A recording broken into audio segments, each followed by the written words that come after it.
Good evening.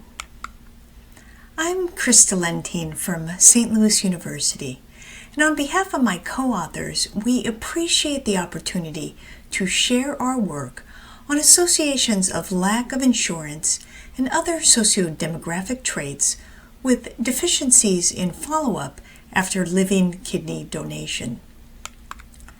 This work is a deliverable on the Srtr contract, and we have no other financial relationships relevant to this presentation.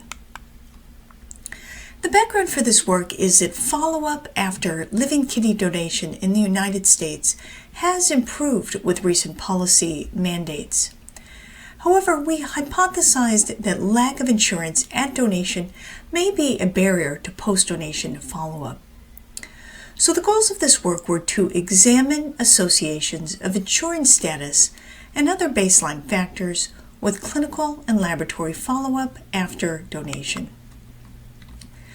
To do this, we examined Srtr data for living kidney donors in 2004 to 2018, which includes demographic data and clinical and laboratory follow-up information.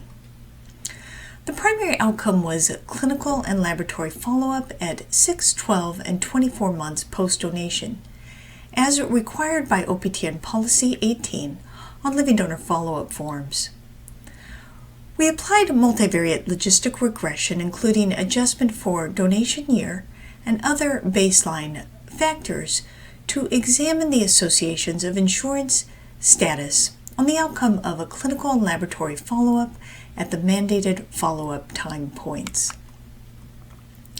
We found that follow-up increased over time but was lower in uninsured than in insured living donors over time, including during the Affordable Care Act era. In 2018, clinical follow-up at 6 months was 87% for uninsured versus 90% for insured donors. At 12 months, follow-up was 76% in uninsured versus 87% for insured donors. Also in 2018, 12-month laboratory follow-up was 55% for uninsured versus 68% for insured donors.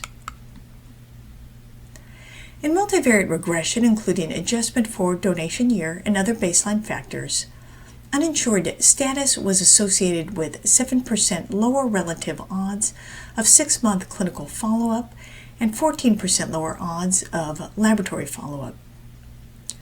Follow-up was also significantly lower for living donors who were African American, Hispanic, unrelated to the recipient, not working, or had less than college education.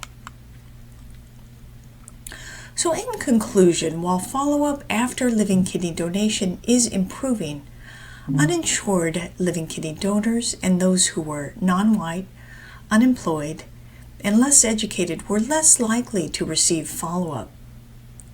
Thus, novel initiatives are needed to provide access to follow-up care for at-risk living donors, including the uninsured and underinsured, to minimize the risk of socio-economic disparities in long-term post-donation outcomes. And we thank you for your attention and interest and welcome your discussion. Okay, we have a question for Dr. Lentine. Follow-up of donors is really an issue. Do you have ideas for novel initiatives to be able to enhance follow-up for living donors? Thanks so much for that question, Dr. Adie. So I fully agree that living donor follow-up has been a challenge for donors and programs since the inception of the mandates.